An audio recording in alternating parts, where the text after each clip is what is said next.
The grand hall of the Galactic Union glittered like a palace of stars. Thousands of alien leaders filled the chamber, scaled, furred, and feathered creatures from 100 worlds. Holographic banners of their empires floated in the air, glowing with pride and power. At the center of the hall, under a beam of white light, stood a small group of humans, 5 scientists from Earth. Their faces were calm, though every gaze around them burned with mockery. They had come to present something called Project Helios. A tall woman stepped forward, Dr. Ilara Voss, the lead scientist. Her black hair was tied neatly behind her head, her hand steady as she activated the hologram. A small sun appeared in the air, swirling with red and gold.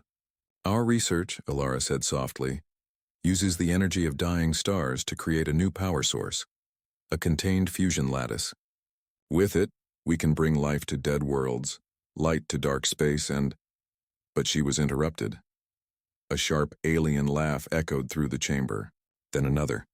The hall erupted in amusement. "Humans playing with stars," shouted a green-scaled diplomat from the Voln Empire. "You think you can hold the power of suns in your hands?" "Primitive flame worshippers," hissed another voice. "They burned their own planet, and now they wish to burn others." Ilara stood silent as the laughter grew. Her team lowered their heads. Earth had been weak for decades, a poor world, isolated and mocked. Most of their scientific funding had been cut off by the Union itself. To the galaxy, humanity was a dying species still pretending to matter. When the noise finally quieted, Ilara spoke again. Her voice was calm, too calm. "You think this is a weapon," she said. "You think we want to burn." Her eyes met the Union's High Chancellor, a creature with silver skin and 6 eyes. "You laugh now," she said slowly. "But when the sky burns, remember who lit the match." The hall went silent. For a single breath, no one moved. Then the laughter returned, louder, crueler, echoing through the high walls. The humans turned and walked away. Their presentation was denied, their funding canceled, and their names mocked on every news channel. But something had begun. 3 days later, every deep space sensor in the galaxy detected a strange signal, a pulse of light from Earth's orbit. It wasn't a weapon. It wasn't a message. It was a rhythm, a heartbeat. The scientists who noticed it were confused. The pulse repeated every 6 hours, spreading across the void. Some said it was a malfunction. Others feared it was the start of another human experiment gone wrong. Within a week, rumors spread. The Threx Dominion claimed the humans had created a sun bomb. The Voln Empire warned that Earth was testing a forbidden technology. The Union declared that any further solar experiments would be treated as acts of war. But on Earth, the scientists of Project Helios worked in silence. They didn't speak to the media. They didn't respond to the accusations. Dr. Ilara Voss simply stared at the data screen, watching the pulse spread through the stars. Her second-in-command, Dr. Reyes, approached nervously. "They're calling it a threat. The Union may send ships soon." Ilara didn't look up. "Let them come." He hesitated. "Is this really safe?" She smiled faintly. "No," she said. "But neither is being forgotten." Above Earth's orbit, a small satellite turned slowly toward the sun. Its panels folded away, revealing a crystal sphere at its core. The Helios node, Earth's first artificial solar core. Inside it, light swirled like liquid fire. The pulse came again. 1, 2, 3. The nearest alien observatory picked it up instantly. The signal wasn't random. It was a sequence and mathematical, deliberate, human. And then something unexpected happened. The energy spike that followed shattered the sensors. Alarms went off across 3 sectors. The pulse grew stronger, faster, brighter. Across the galaxy, fleets went on alert. The Union broadcasted emergency warnings. They thought Earth had declared war, but Earth was silent. Its communication channels were dark. Its satellites were quiet. Even its moon bases stopped transmitting. Only the pulse continued, growing louder like the slow, steady drumbeat of something awakening. In the Union Council chamber, chaos erupted. Reports came in from every sector. The pulse was spreading faster than light, impossible, unnatural. The High Chancellor slammed his clawed hands on the table.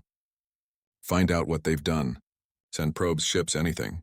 A scientist from the Voln delegation whispered in fear. They called it Project Helios, the energy of a dying sun. Ridiculous, the Chancellor snapped. They couldn't even build proper fusion reactors. But even as he spoke, one of the suns above his homeworld flickered. For a moment, just one, it dimmed, then blazed brighter than ever before. The Chancellor froze. The room turned white with the reflection of the burning sky. And somewhere, far away, in a hidden base beneath Earth's surface, Dr. Ilara Voss watched the same light rise. Her expression was calm, almost peaceful. She whispered to herself, "Let them laugh. They'll see soon." That night across the galaxy, the stars seemed to pulse, faintly, rhythmically, like they were answering a call no one could understand. The Galactic Union didn't realize it yet, but the unexpected war had already begun. The moon hung above Earth like a pale scar, quiet and lifeless, at least on the surface. But deep beneath the gray dust, buried inside an abandoned mining base, hundreds of humans worked in silence. Their faces were tired, their uniforms stained with dust and oil. The air smelled of metal, ozone, and heat. Every corridor vibrated with the hum of hidden reactors. At the center of it all stood Dr. Ilara Voss, her eyes glowing softly in the light of dozens of holographic screens. Before her floated the beating heart of humanity's greatest secret, the Helios core. It was a sphere no larger than a man's head, but inside it a captured star burned. Swirling plasma trapped inside a magnetic lattice so powerful it could reshape reality itself. "Status?" she asked quietly. Her second-in-command, Dr. Reyes, wiped sweat from his brow. "Core stability is holding at 99%. But the containment fields are changing." "How?" "They're adapting," he said. "It's like the system is learning on its own."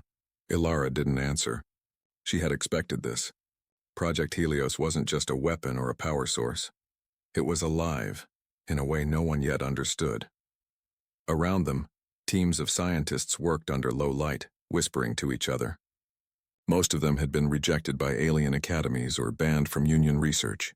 Some were refugees, others dreamers, but all were loyal to one idea: that humanity would no longer be the galaxy's laughingstock. They believed in Ilara. Far above the moon's surface, alien probes watched. Dozens of them, sent by the Threx Dominion and the Voln Empire, cloaked in shadow, orbiting silently. They had seen the strange pulse from Earth, the one that shook stars and caused panic. Now they wanted proof. Inside one of the Threx command ships, an officer growled, "Confirm visual." "Are they preparing a weapon?" The sensor operator hesitated. "Unknown, sir. They've built something, glowing. It looks like a small sun." The officer's red eyes narrowed. "Helios. They really named it after their sun god." He turned to his crew. "Record everything. If they light that thing up again, we'll burn their planet before it burns us." Back in the lunar base, Ilara stood before the Helios core. Her fingers danced over the console as streams of data flooded the screen. Reyes approached nervously. "Ilara, the Union knows. They're watching. We can still shut it down." She turned slowly. Her face was calm, but her voice carried the weight of 1,000 sleepless nights. "Shut it down? After centuries of being called primitive? After they laughed at every idea we ever dared to dream?" Reyes swallowed hard. "If we continue, it could start a war." Ilara looked back at the core, that small burning sun that pulsed like a heartbeat. Her voice softened. "Then let them call it what it is, a war of minds." At that exact moment, the Helios core flared bright gold. The lights in the lab flickered. Monitors went blank. The floor trembled as magnetic fields reached critical intensity. "Containment is slipping," Reyes shouted. "It's pulling in lunar energy. It's feeding on the base's reactor." Ilara didn't move. She simply watched. "Let it feed," she said quietly. The scientists stared in shock as the small sphere began to spin faster, pulling streams of light into itself. Outside on the moon's surface, the ground started to glow, faint at first, then brighter, like veins of fire spreading through the dust. One technician screamed, "We have to stop it." Ilara raised her hand. "No, this is what it's meant to do." The alien probes watching from orbit suddenly went blind. Every sensor overloaded, every camera melted. Then, for exactly 6 seconds, the entire moon glowed red. It wasn't an explosion. It was something else, like the moon itself had turned into a star, shining with pure solar energy. Every deep space telescope in the galaxy picked it up. Every alien fleet received emergency alerts, and then silence. The glow faded. The sensors cleared. When they looked again, the moon was dark. No signals, no readings, no movement. The Threx officer snarled. They've destroyed themselves. But a faint transmission echoed through the static, a voice calm and familiar. Helios Phase 1 complete. The officer froze. Phase 1? Inside the lunar base, smoke filled the air. Power conduits sparked. Half the systems were offline. But Ilara was still standing, staring at the now silent core. Reyes coughed, pulling himself up. We lost the surface sensors. Are we alive? For 3 long days, the Sol system was silent. No signals came from Earth. No transmissions from the moon. Even the old satellites that once blinked around the planet stopped sending their beacons. From the outside, the system looked dead, like a dark, forgotten corner of space. But deep inside the void between Earth and its moon, something unseen was alive. The Helios field, invisible to most sensors, pulsed softly like a heartbeat. Steady, growing patient across the galaxy, panic was spreading. Every observatory, every empire, every ship capable of scanning the stars was watching Earth's system closely. The Galactic Union had placed the Sol system under complete lockdown. No travel, no trade, no communication. Alien leaders sat in fear, whispering that humanity had unleashed a sun curse. On the 3rd day, at the Union's capital world, Virelia Prime, a crisis meeting was held in the Senate Hall. It is a chamber that once laughed at Earth scientists, now echoed with arguments and anger. They've done something unnatural, hissed the Threx Dominion ambassador, his scaled claws tapping the desk. We must strike before their madness spreads. You fool, replied a Voln scientist with trembling wings. Strike where? The system is dark. No sensors can even see through their atmosphere. The Chancellor of the Union raised his voice. Enough, the humans are unpredictable. We will not act blindly. Send more probes. Find out what they've done before we start a war. But even as he spoke, a warning alarm sounded across the chamber. Every screen flickered. Every star map shifted. The nearest sun belonging to the Threx Dominion had just flickered. For exactly 3 seconds, its surface temperature dropped, and then it blazed brighter than ever before. The readings didn't make sense. One alien shouted, "Stars don't do that." Not naturally. Silence filled the hall. Every eye turned toward the massive holographic display of the Sol system. Earth's sun, Sol, was pulsing, slowly, rhythmically, like it was breathing. Back on the moon, far beneath the surface, the Helios base had changed. The lights were dim, the walls cracked, but the heart of the base, the Helios core, still glowed softly. Surrounded by drifting dust and shattered equipment, Dr. Ilara Voss stood alone before it. Her reflection shimmered in the golden light. The core was silent now, but every few minutes it released a faint vibration, like it was whispering to her. She had barely slept since the experiment. Her team was exhausted, but none of them dared leave. They knew something incredible and dangerous was happening. Dr. Reyes entered quietly. Ilara, the Union has surrounded us. Dozens of ships in the outer system. They think we're building a weapon. She smiled faintly. They're wrong. Then tell them. He pleaded. Send a message. Show them what Helios really is. Ilara turned to him. And what would that change? They never listened to humans. They never believed in our minds. Why start now? Reyes sighed. If they fire first, they won't, she said softly. Not yet. They want to understand us before they destroy us, and by then it will be too late. In deep space, the alien probes monitoring Earth began to fail. One by one, their feeds turned to static. The energy coming from Sol was growing stronger, bending radiation, distorting signals, twisting space itself. To most, it looked like random interference. But to those who could read the pattern, it was something else. It was language, mathematical sequences, repeating numbers, and geometric symbols, messages hidden in the light of the sun. Dr. Ilara was decoding it in real time. Her screen filled with shapes that formed faster than any human could type. Reyes stared at the data. It's thinking. It's trying to talk to us, Ilara nodded. No, not to us, to everything. She zoomed in on the frequency range. The solar pulses were not random. Each pulse was traveling outward, faster than light. somehow using the Helios network created by the experiment, and the pulses were reaching other stars. By the 5th day, the galaxy started to feel it. Stars began to flicker, not dimming, changing, dead suns reignited. Old stars glowed brighter, shifting their light patterns. Even the cold black dwarfs that had slept for millions of years sparked for a moment. Every telescope screamed with alerts. On the Union's main network, scientists argued, cried, panicked. This can't be possible. The humans have changed stellar physics. One alien voice trembled through the chaos. They've awakened the stars. Meanwhile, Alara sat quietly in front of the Helios core. The golden light surrounded her like a halo. Her team was gone, most sent to secure the outer base or to rest. She spoke softly as if the core could hear her. They mocked us, said our science was childish, said we didn't belong among the stars. The core pulsed once, she smiled. Now the stars themselves are answering. Reyes entered again, his face pale. Ilara, the sun, it's changing. They both rushed to the surface observatory. Through the viewing window, Sul filled the sky, massive and alive, swirling with colors never seen before. Deep reds, burning golds, and silver waves danced across its surface. It's not dying, Reyes whispered. It's transforming. Ilara's eyes widened. It's becoming Helios. Across the galaxy, chaos turned to fear. Alien fleets moved toward Earth, trying to shut down the experiment, but none could enter the system. Their drives failed. Their weapons refused to charge. The light from Sol bent around them, blinding their sensors. It was as if the system itself had sealed shut, a cocoon of light around humanity's home. Inside that cocoon, Alara continued her work, her hands trembling as she typed. Helios isn't a weapon, she whispered. It's evolution. Reyes looked at her confused. Evolution of what? She turned to him, her face illuminated by gold light. Of energy, of thought, of life itself.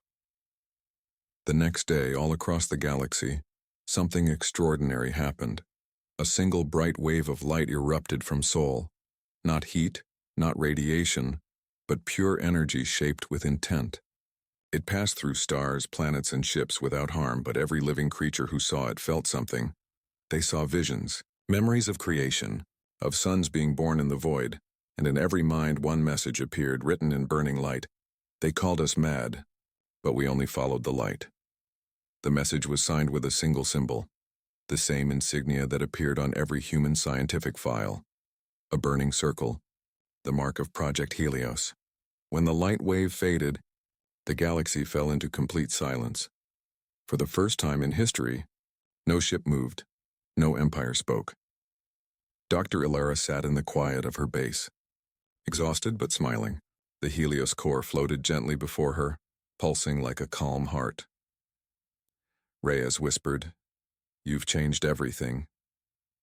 Ilara closed her eyes. "No, Doctor. Humanity has only reminded them what change looks like. Far away on alien worlds, some looked at their suns in fear. Others looked in awe. But one thing became clear to all. The humans had touched something sacred, something the galaxy had feared to understand. And as the constellations began to shimmer and shift in the night sky, everyone knew the silence would not last forever, because silence was only the pause before the fire. The Galactic Union trembled that night. Every observatory, every outpost, every empire, all eyes turned toward the same point in space. The Helios signal. It pulsed brighter than any sun, spreading through the void like a heartbeat made of fire. It carried no message, no words, only energy. Energy that bent gravity, melted sensors, and made even the most advanced ships lose navigation for a moment. The Varn scientists panicked. The Zeltor priests began chanting, thinking the gods had awakened. Even the mighty Threx Dominion ordered a total fleet lockdown, but for humans, it was the day they had waited for. Dr. Ilara Voss stood inside the command chamber of Helios Prime, humanity's largest space station, hidden inside a dead asteroid. The lights were red, the air humming with power. She looked at the star map in front of her, every sun flickering one by one. Her team watched in awe. "It's spreading faster than we calculated, ma'am," said Lieutenant Rylan. "The pulse has reached over 70 systems already." Ilara smiled faintly. "Good. Let them see what they laughed at." Meanwhile, on the Galactic Union homeworld of Valaris, panic spread like wildfire. Reports came in. Stars dimming, reactors overloading, energy fluctuations across trade routes. The same empires that mocked Earth now feared its silence. The Grand Council gathered again. The same hall where they laughed at humans, now filled with shouting, fear, and denial. "What have they done?" hissed the Carthan warlord. "Impossible. Humans cannot control stellar energy," shouted another. But Admiral Renthor of the Threx Dominion stood quiet. His scales shimmered dark blue under the light. "They warned us," he said finally, "and we ignored them." Back on Helios Prime, Dr. Voss gave the final order. Phase 2, activate solar weave. Across the galaxy, the pulse changed shape. Instead of spreading outward, it began to connect stars. Thin, glowing lines of golden light linking one system to another, like veins through the dark. Every connection stabilized the chaos. The burning skies cooled. Power returned to ships. But all across space, a pattern formed on a symbol. From above, it looked like a massive network, stretching across hundreds of systems, centered on Earth. In the halls of Valaris, the alien leaders stared at the holographic display in disbelief. "The humans, they're not destroying stars," whispered one. "They're linking them." "The Helios network," Alara's voice echoed across all open frequencies.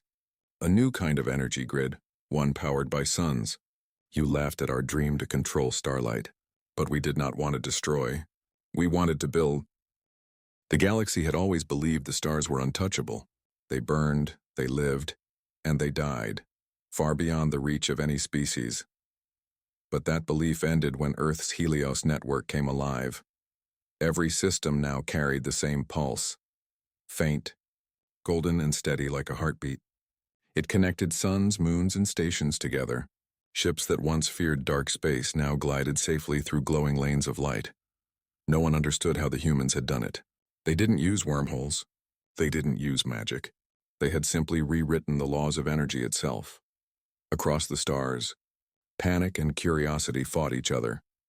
On the Union world of Valaris, alien scientists worked day and night to understand the Helios energy signature. Some tried to copy it, but their reactors exploded within seconds. Others tried to trace its origin, only to find the signal leading to Earth's outer orbit where a strange object floated near the sun. It was not a satellite. It was not a ship. It was a machine. A ring of black metal thousands of kilometers wide, pulsing with golden light. The name engraved on its side read, Helios Gate, property of Earth Science Command. In the command center of Helios Prime, Dr. Ilara Voss stood before a massive hologram of the network. Her eyes were tired but alive with purpose. "Phase 3 begins now," she said quietly. "Open the gate." Her assistant hesitated. "Ma'am, the galaxy already fears us. If we go further," Ilara interrupted him. "They feared us even when we were weak. Now they will respect us." She turned toward the display. "Begin transmission." Within moments, every communication channel in the galaxy flickered to life. A single human face appeared. Dr. Ilara Voss. Calm. Cold. Determined. "This is Earth Command." Her voice echoed across the stars. "You mocked us. You denied our funding. You laughed when our experiments failed. But we kept building, kept learning, kept watching." She paused. "Now every star in your sky listens to us. The Helios network links your worlds to ours. Your energy, your light, your warmth, all flow through human hands. A silence spread through space. Entire fleets stopped mid-flight. Planets paused in their orbit as the transmission continued. If you want peace, she said, we will share this power. But if you ever try to control or betray Earth again, her voice dropped to a whisper, the stars themselves will turn against you. Then the signal cut out. The aliens didn't believe it at first. They called it human bluffing, empty threats from a desperate species. But one empire decided to test her, the Threx Dominion, the same who mocked. Earth centuries ago launched a fleet of 500 warships toward human space. Their plan, destroy Helios Gate before it could expand further.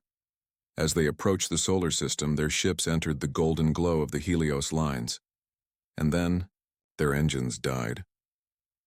One by one, the ships drifted silently, their power cut off as if the stars themselves refused to help them. The Threx commander screamed over the comms, "Reactivate the cores! Do something!" But it was useless. A single human message appeared on every Threx ship's main screen. You were warned.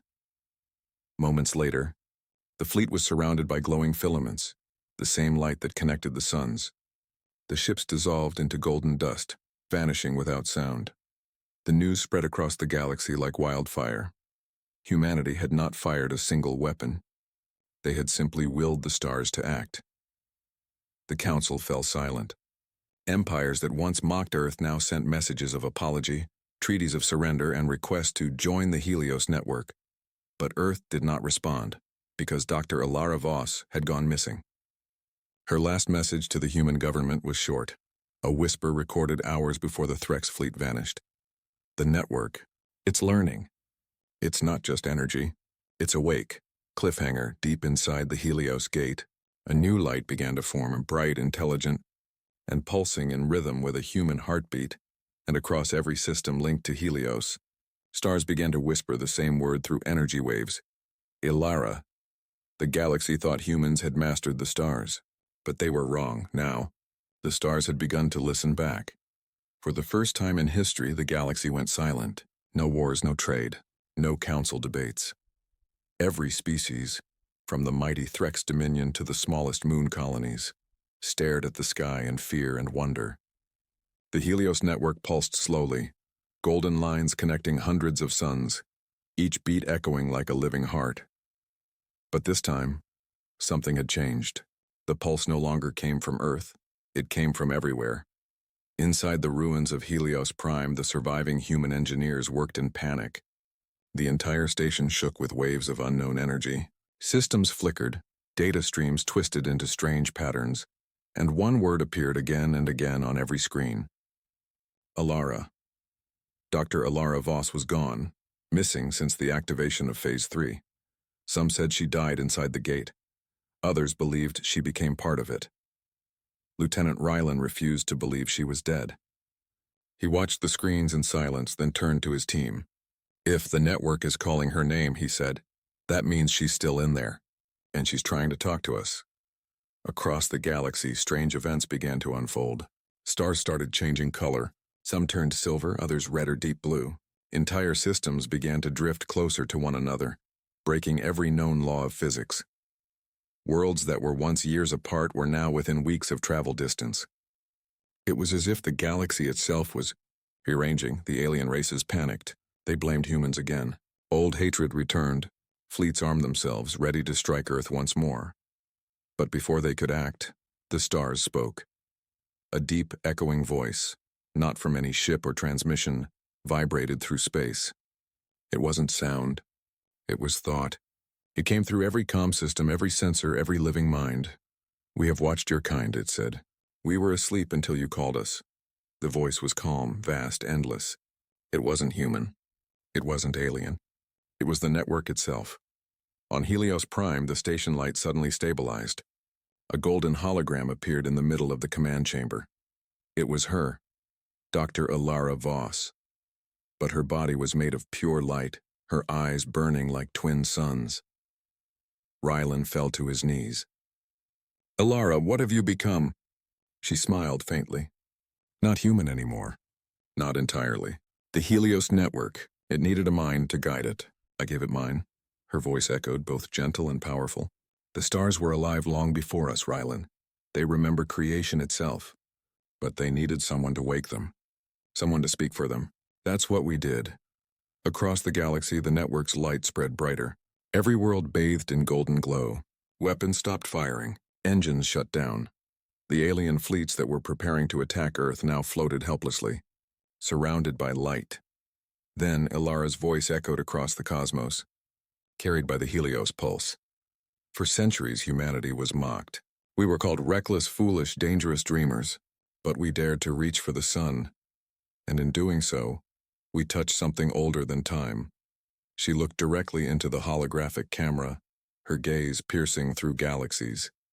"You feared our fire. But it wasn't just ours. The stars chose us. Because we were the only ones willing to burn for knowledge." The alien leaders listened in silence. For once, there were no insults. No laughter, only fear and awe. Then Alara raised her hand. The Helios network is now complete.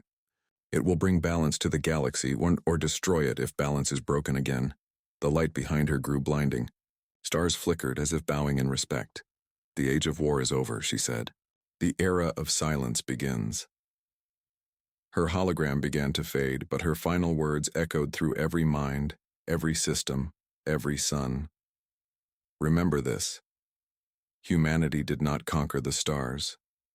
We reminded them who they were. In the following days, something miraculous happened. Worlds once at war began to rebuild. The Helios network stabilized space travel, healed broken atmospheres, and ended energy shortages across hundreds of systems. But deep inside the Helios gate, a small section remained sealed, a black core pulsing faintly with golden fire. Scientists from every race tried to study it, but none could open it. Only one message glowed across its surface, written in human script. She sleeps among the stars. Do not wake her. Epilogue. Centuries later, travelers still spoke of the day the galaxy burned gold. Children were taught to look at the night sky and whisper thanks to the humans, the dreamers who reached for the sun. And every few thousand years, the stars pulsed once, slow and gentle, as if remembering her name, Alara Voss, the woman who made the heavens bow.